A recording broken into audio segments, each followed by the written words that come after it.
Listen up, get ready, I'm not gonna take no more. There's a revolution, a revelation going on in my soul. Buckle up, get ready, we're not gonna sit back. Hey, we're back with more Live from the Heartland. I'm Michael James. I'm your host today, and I'm really glad to be here with Alan Mills, someone I've known for a good amount of time. He's been a guest on this show before. He's one hell of a lawyer, serving the people. And we're going to get a little insight into what the Uptown People's Law Center does and the work that they do, as well as get some information about tenants' rights and prisons in Illinois. How are you today, Alan? I'm doing great. Thanks for having me on. It's always a pleasure to come back to Live from the Heartland. Glad to have you back, brother.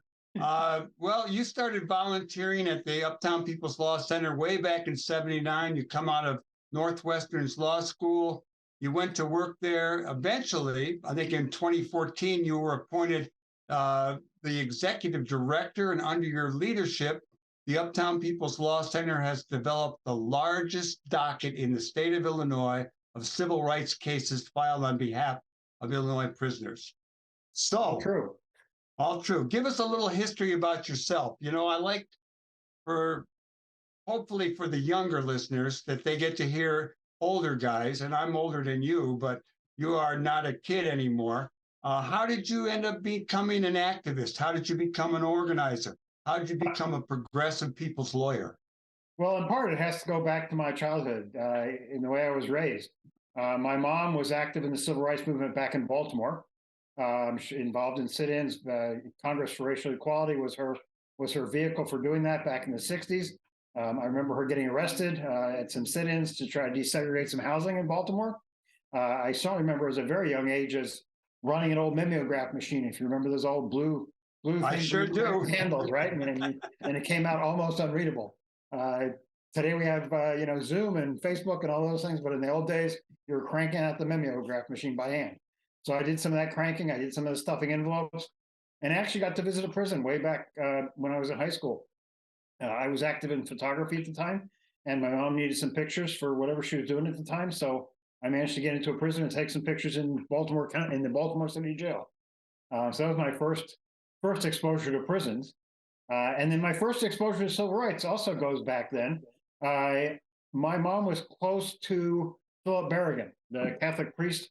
He and his brother really started off the movement of pouring blood on draft records and later napalm and burning them. But his first action was actually in Baltimore, the Baltimore Four, and got arrested, of course. And I went to trial, and my mom pulled me out of junior high school to sit through that trial. In the middle of which, and I thought the trial itself was fantastic because their defense was necessity. So they got to show all these pictures of the Vietnamese atrocities, a film about the Vietnamese atrocities. They were showing that in the trial itself. I thought that was a fascinating way to defend against civil disobedience. And in the middle of the trial, Martin Luther King was assassinated, and riots went up in Baltimore, so they had to declare a mistrial. And I'm like, oh my goodness, I got to do something like this. This really catches me. And my mom was friends with both Berrigan and the lawyer who was doing the defense, so I got to have lunch with them. So after that, I was like, okay, I don't know what I want to do, but I want to be a lawyer, and I want to do this kind of civil rights community stuff, something like that. Then I moved to Chicago and ended up in Uptown totally by accident because my wife's only person that we knew in the entire city was a friend from high school who lived in Uptown. So we stayed with her while looking for an apartment, found one, and then got involved in Helen Schiller's first campaign for alderman. And from then it was like, okay, this is exactly what I wanted to do. I don't have to make it up. They're already doing it here in Uptown. So I grabbed a hold of the opportunity as a second-year law student and never let go.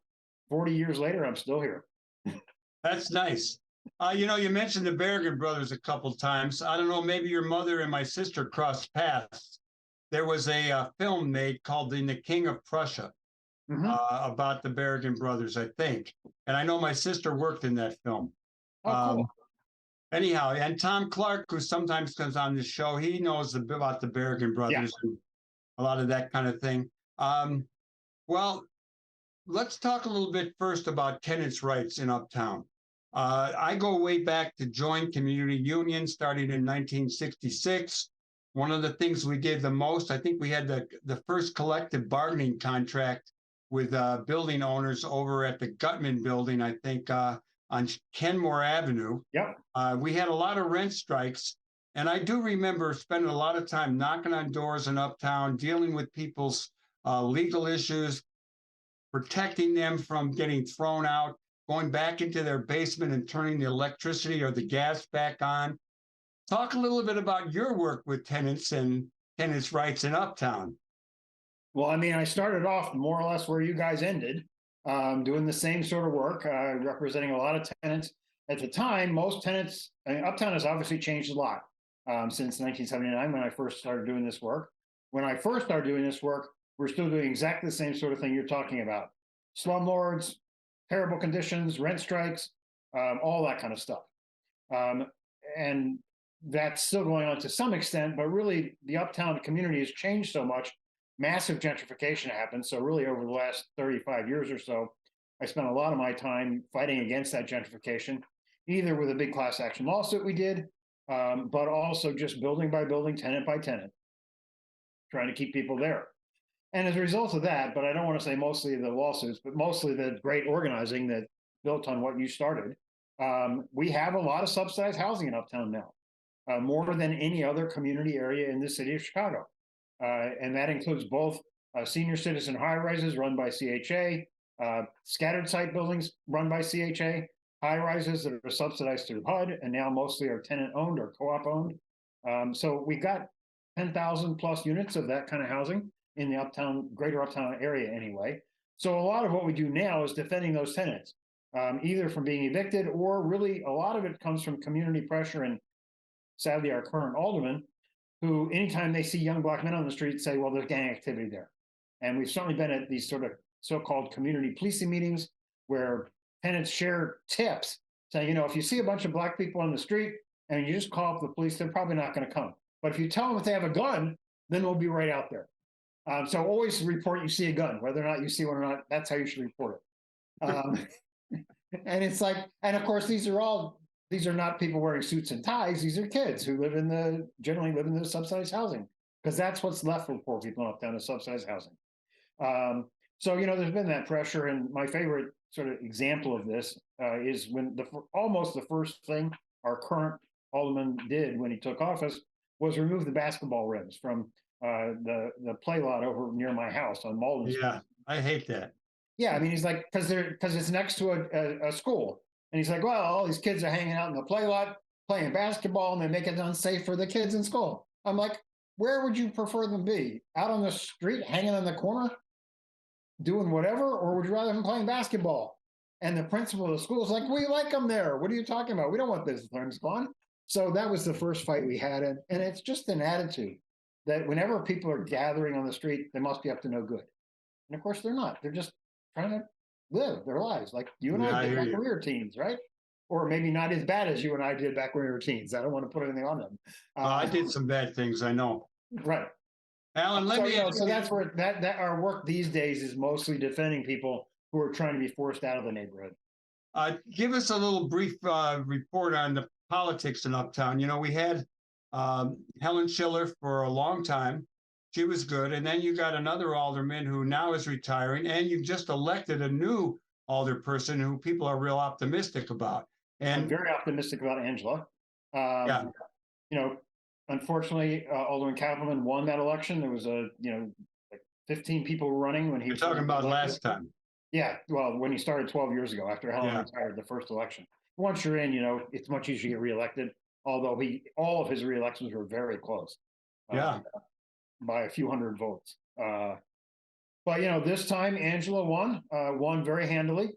I've known her for a long time. She was actually in my wife teaches high school here in Uptown, and she had Angela as a student. Angela Clay. Angela Clay, right. Our soon to be alderman. Coming in. So, you know, I've known her for a very long time. She's hung out on my back porch. She's obviously a person who's deeply committed to ordinary people in the ward and making sure that they have a place and a voice and a place to stay. So I think that the opportunities over the next 4 years are huge. As with anything, an elected official can't do it alone. It's going to take organized people. So we're not going to give up and say, okay, we've solved all the problems in Uptown. We can go do something else. We got to maintain that organizational pressure to support her and make sure she does the right things and hold her accountable. Alan Mills, you talked about gentrification in Uptown, and what the first thing I thought was, well, it's still kind of rough edged in a number of places compared to some other places, but it definitely, I remember back in the late 60s, they were tearing down everything from Montrose to Wilson, just west of the tracks, and they tore it down. They built Truman College. Well, it's a great school in all kind of ways. It's too bad they took out so much housing. But is Uptown, is it more than half middle class? There used to be, 90% poor people. Yeah, I would say it's significantly over half not poor people these days. Yeah.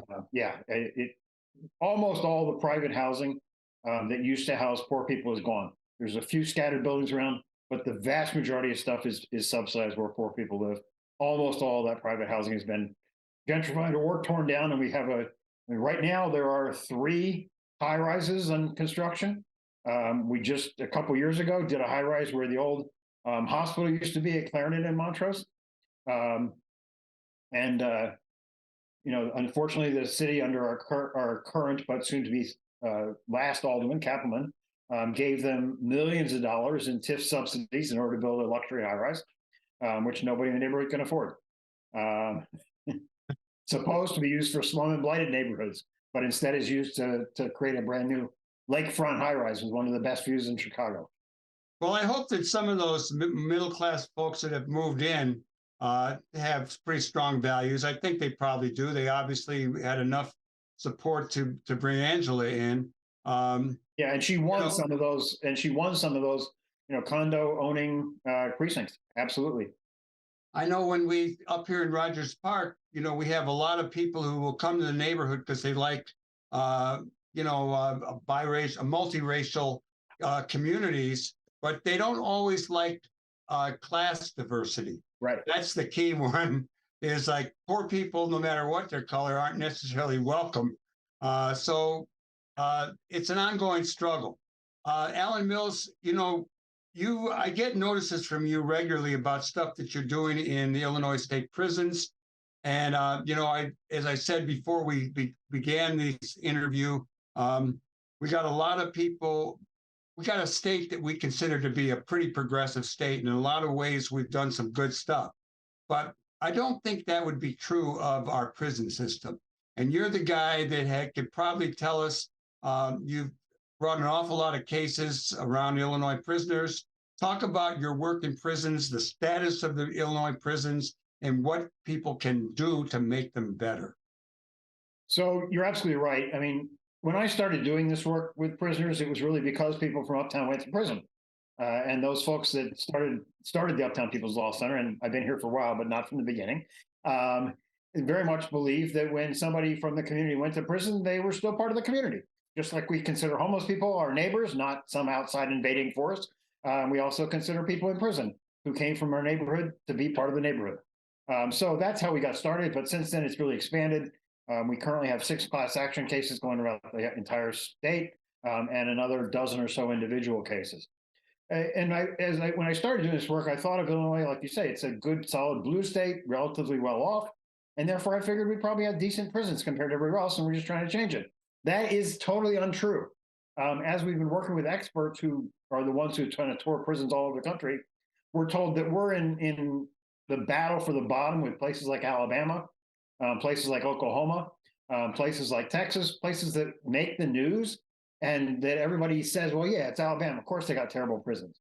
But then you come to Illinois, and we got very much the same sort of prisons. Our 3 maximum security prisons are all over 100 years old. The oldest of them in Menard was started in the 1800s. The newest of them, Stateville, was finished in the 1920s. And they are showing their age. I mean, Stateville, they did a study 50 years ago saying they ought to close it because it was past its useful life. Here we are 50 years later, they're still running it. And part of the problem in Illinois is we have tended to, until the last couple of years, promoted from within. And therefore, there's not that kind of cross-pollination of how prisons are developing, how better procedures are being put in place in other prison systems across the country, because we just keep doing things the way we've always done things. So in many ways, we're stuck in 1970. And of course, that was before the huge increase in prison population. Our prison population has grown from a couple thousand to we were at our peak at almost 50,000. We're now thankfully back down under 30, thanks to our current governor. So I think our current governor is good on the idea that he doesn't like prisons and that people ought to get out of them, but he's not so good in paying attention to what's actually happening for those people who are still in prison.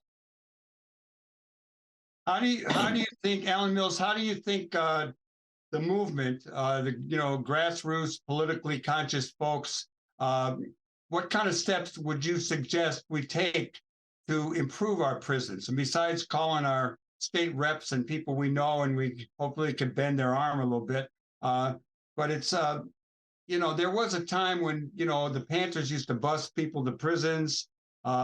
We talked a lot about prisons back in the Rising Up Angry days. But it's kind of not been in the discussion much lately.